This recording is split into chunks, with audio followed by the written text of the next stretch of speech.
I never thought a simple invite could ruin everything. But here I am, standing in my living room, heart pounding, watching Eric and Nathan exchange looks I can't quite read. "Hey, babe," I said, trying to sound casual as I opened the door. Nathan followed me in, carrying a bottle of wine like he owned the place. "This is Nathan, my boss. He's stopping by for a bit." Eric barely glanced up from the couch. "Oh, okay. Hey," Nathan said, flashing that confident grin that made me want to roll my eyes and yet feel a little flutter in my chest. Eric didn't say a word, just went back to his popcorn and TV show. I felt it immediately, the cold snap between them, like ice creeping through the room, settling over every corner. Nathan walked around, inspecting the place. "Nice setup you got here, man. Real cozy." I glanced at Eric, who didn't even react. Cozy wasn't exactly a compliment, but Eric seemed too tired or maybe too annoyed to care. Trying to break the tension, I grabbed some glasses. "Want some wine?" Nathan nodded, sliding the bottle onto the counter with a clink. "So, Eric," Nathan started, voice smooth but sharp, "what do you do?" Eric didn't even look at him. "I work at the shipping center on Broad Street." Nathan chuckled, not kindly. "Shipping center? Man, that's tough work. Must be hard on your back." Eric shrugged, eyes glued to the TV. "It's fine." Nathan's laugh was low and mocking. "Well, somebody's got to move the boxes, right?" I froze, clutching a glass. That laugh, it wasn't friendly. It was the kind that cuts deep. I peeked around the corner and saw Eric's jaw tighten, his eyes narrow. He heard it too, but he said nothing. I wanted to speak up, to tell Nathan to stop. But part of me thought, if it really bothers Eric, he'll say something himself. I'm not his mom. Why should I defend him? Besides, it's just a joke, but the joke felt like a slap. We gathered around the dining table, pouring wine and trying to pretend everything was normal. Nathan was in his element, cracking jokes about Italy and work stories. Eric sat with his arms crossed, looking like a kid grounded for something he didn't understand. I asked him twice if he was okay. He just nodded without looking at me. Then Nathan said, "Kelly, ever think what life would be like if you married a guy like me? Not saying you should, just saying life might look a little different." I laughed without thinking. It came out, automatic, a reflex. Eric's eyes locked on me. "You think that's funny?" he asked, voice low and dangerous. I stopped laughing, suddenly aware of the sharpness in his gaze. "Oh, come on, Eric, he's joking, lighten up." "No," Eric said, leaning forward, hands on the table. "A man comes to my house, starts clowning me, and you just sit there grinning like it's a comedy show?" I rolled my eyes. "You're being sensitive. You know how Nathan is. He jokes with everyone." "Yeah, but he's not in everyone's house," Eric snapped. The room fell silent. Even Nathan didn't have a comeback. I couldn't keep quiet. "You're always like this, Eric. Mad about every little thing. It's not serious." Eric laughed, if you could call it that. It was bitter and tight, the kind of laugh that means he's done talking. "That's about right. Always everybody else's fault but yours. Enjoy your wine." He stood up and stormed out the back door. The slam echoed like thunder. Nathan looked at me, calm, sipping his wine. Did I cross a line? I shook my head. He always gets like this when people challenge him. But I knew better. That night, the house felt empty. I sat on the couch, glass in hand, replaying every word, every look. Why did I even let Nathan come over? What was I thinking? And Eric? He didn't come back. I waited by the door, heart hammering. I kept checking my phone for a message. Nothing. I told myself he'd cool off. He always did.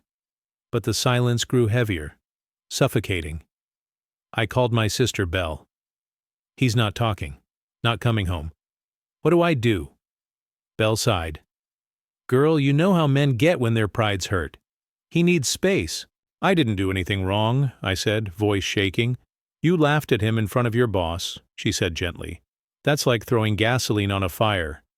Maybe she was right, but maybe it wasn't just about the laugh. Maybe the cracks were already there, and Nathan's visit just made them impossible to ignore. I sat alone, wondering how we got here. How the man I married became a stranger who leaves without a word. And all I could think was, what happens now? I woke up that morning hoping things would be normal. But something in the air felt off, heavier. Eric barely spoke when he left for work, just a grunt as he grabbed his keys. I told myself I was overthinking it. Maybe he was just tired. Later, I was clearing the kitchen when my phone buzzed. I glanced down. Eric's phone number. I froze. Why was he texting me so early? The message was short. Can't talk. Busy. No explanation, just those words. I frowned, confused and hurt. That evening, Eric came home late again. When I asked where he'd been, he said, "Had some extra shifts." His tone was flat, distant. I pushed. "Why didn't you tell me?" He shrugged. "Didn't think it mattered." I tried to shake the growing knot in my stomach. Maybe I was paranoid. But then I saw his phone, left unattended on the couch. A message popped up. "Meet me at 9. Don't tell your wife." My heart slammed into my ribs. I looked away, pretending not to have seen it. Later, I confronted him. "Who's that?" I asked, voice barely above a whisper. Eric glanced at his phone, then back at me. "Nobody, just a friend." I didn't believe him, but I didn't say it. I bit my lip, swallowed the lump in my throat. Days passed, and the secretive calls started. Eric would step outside, whispering into the phone, face tight, avoiding my eyes. When I asked, he snapped, "It's work stuff, none of your business."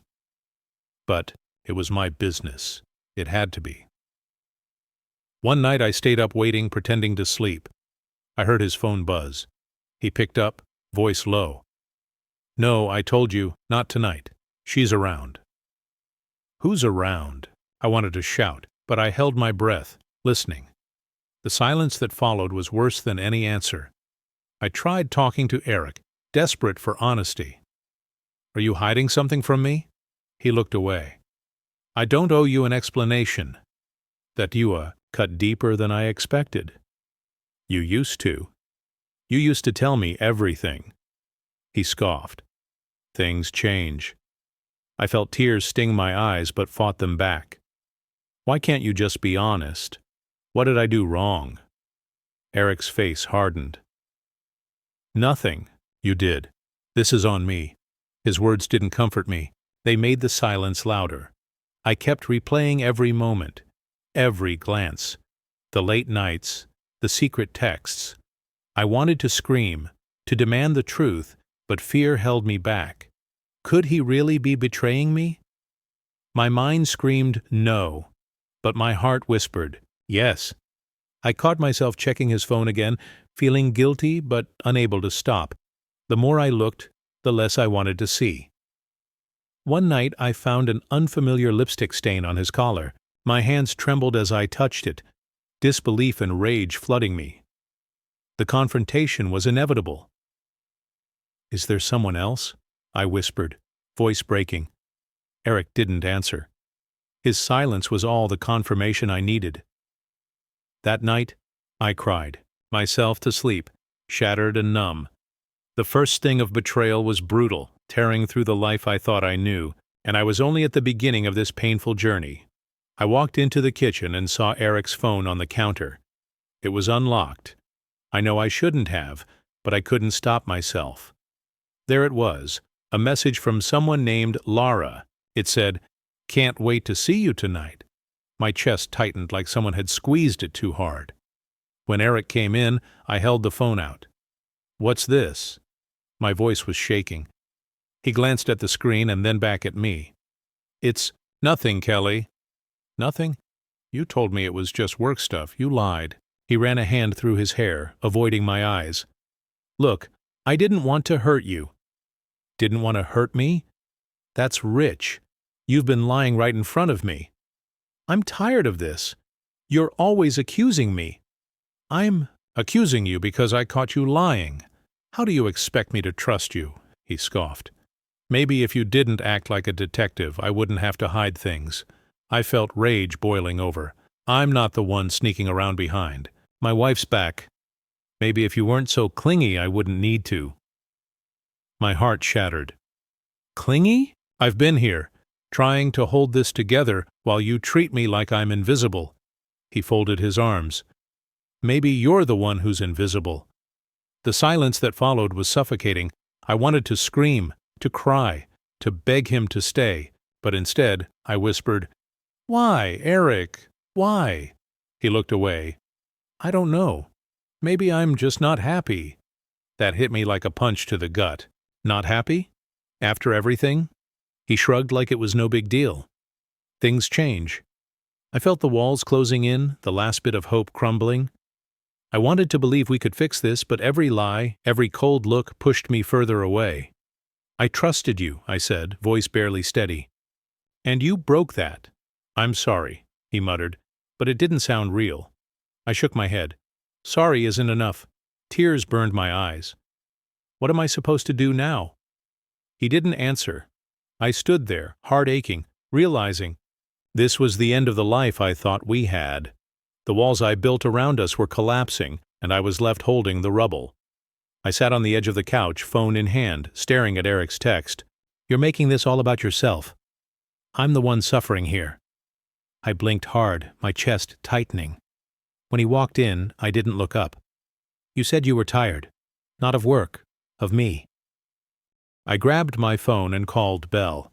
"I don't know who he is anymore," I whispered. Belle's voice was steady. "You're stronger than this, Kelly. Don't let him gaslight you. I'm losing myself." Nathan's voice keeps echoing. In my head, life could be different. Focus on you. Therapy helped me when I was drowning. I nodded, though she couldn't see it. "I'm scared, Belle. Scared I'm breaking." "You're not alone. You'll get through this." Later, lying in bed, I whispered to myself, "Who am I without him?" The toxic triangle tightened, but I vowed to fight. For love, for truth, for me. I didn't want to believe it, but the proof was there, staring me in the face. I held the photo in my trembling hands, Eric, with her. Not just a stolen glance or secret texts anymore. Real, undeniable. When he walked in that evening, I barely looked at him. "Who is she?" My voice was sharp, trembling with pain. Eric froze, then sighed. "Kelly, I'm sorry." "Sorry? Sorry doesn't cover this." I threw the photo on the table. "How long?" He looked away. "A few months." Months? Months of lies? Of kissing her while I waited at home? I didn't mean for it to happen. Didn't mean to? You destroyed us. He tried to reach for my hand, but I pulled back. "Don't touch me." "I'm still your husband." "Are you?" "Because you don't act like one." Tears burned my eyes. "Why? Why her?" He hesitated. "I don't know." She listened. I laughed bitterly. "So I'm not enough?" "You never were." The words hit me like a slap. "I gave you everything. And it wasn't enough." I took a shaky breath. "What now?" Eric shrugged. "I don't know. Do you want this marriage or not?" He was silent. That silence was louder than any answer. I felt my world crumble. The man I loved reduced to a stranger with secrets and lies. "I don't know who you are anymore," I whispered. He looked at me, eyes filled with regret. "I trusted you, and I broke that." I wiped my tears, voice steady. "This ends here. Kelly, no. I need time." He nodded, defeated. I walked away, heart shattered, but finally seeing clearly. I didn't sleep. Not really. My mind kept replaying everything. His lies, the photos, the late-night calls. Every word, every glance. I lay in bed, staring at the ceiling, heart racing like it wanted to burst out. I whispered to the darkness, "How could you do this to us?" No answer. At breakfast, I barely touched my food. Ethan asked, "Mom, are you okay?" I forced a smile. I'm fine, sweetheart. But inside, I was breaking. Eric didn't say a word, just sat there, eyes distant.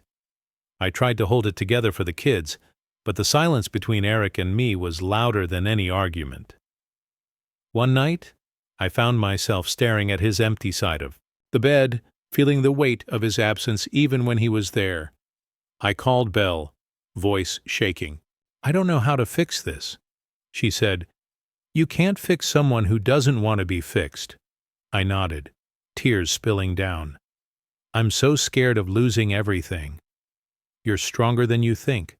But I felt weak. So weak. Days blurred into nights. I stopped answering calls, stopped going out. The house felt like a cage. Eric's presence felt like a ghost haunting me, close but unreachable. I wanted to scream, to run, to disappear. But somewhere deep inside, a spark flickered. A tiny voice said, Don't give up. I clenched my fists. I won't. For me. For the kids. For whatever's left of us. I sat across from my therapist, gripping the armrests like they were my lifeline. I don't know if I can do this, I admitted, voice trembling. She smiled gently. You've already started by showing up. That's strength. Later, I called Belle. I'm done hiding. It's time he feels what he put me through. Belle laughed softly. About time. You've got this. I drafted messages in my head, rehearsed what I'd say when I confronted Eric again. But this time, I wanted control, not desperation. Nathan's words echoed, but now they fueled me. Life could be different. Life would be different. One night, I sent a message to Eric, not angry, not begging, just firm. We need to talk, on my terms. When he hesitated, I stood taller. This was my life, my story. Friends reached out, offering support, reminding me I wasn't alone. Their voices became my armor. Each day, I shed pieces of the broken me and put on new armor forged from pain and hope. I looked in the mirror and whispered, I'm not the victim anymore. And for the first time in a long time, I believed it. I stood in the living room, heart pounding as everyone's eyes locked on Eric and me. The photos, the messages, I laid them all out. Every lie, every secret. Eric, I said, voice steady but fierce, how do you explain this? He swallowed, hard, eyes darting. Kelly, please, not here. No more hiding, I snapped. Not from them, not from me. My sister Belle nodded behind me, silent support. Eric's face crumbled. I made mistakes. Mistakes? I repeated, disbelief sharp in my tone. You shattered my trust. He looked down, shame flooding his features. I'm sorry. Sorry. Doesn't fix this. The room was heavy with silence. I'm done pretending, I said, lifting my chin. Our marriage ends on my terms. Eric tried to speak, but I cut him off. There's no more us, just me now. I felt strength flood through me, raw, unyielding. This is my life, I declared, and I'm taking it back. Their eyes held me, and for the first time in months, I felt free. I sat on the porch, the evening breeze brushing my face. Ethan and Mia played quietly nearby. I smiled. A real one this time. Hey kids, how was school? Ethan grinned. Good, Mom. We made cookies in class. Mia hugged my leg. Want to see our pictures? I'd love that. My heart warmed. Later I caught myself humming. Something I hadn't done in months. Belle called. How are you holding up? I laughed softly. Better than I thought I would. See. You're stronger than you know. I looked around. The quiet house. The silence was no longer heavy. It was peaceful. Sometimes I still feel the sting, the betrayal, the anger. But those wounds have started to heal. I'm not who I was, I whispered. I'm someone new. I reached for my journal, writing down my thoughts, my dreams. Today I choose me, I wrote, and for the first time, I meant it.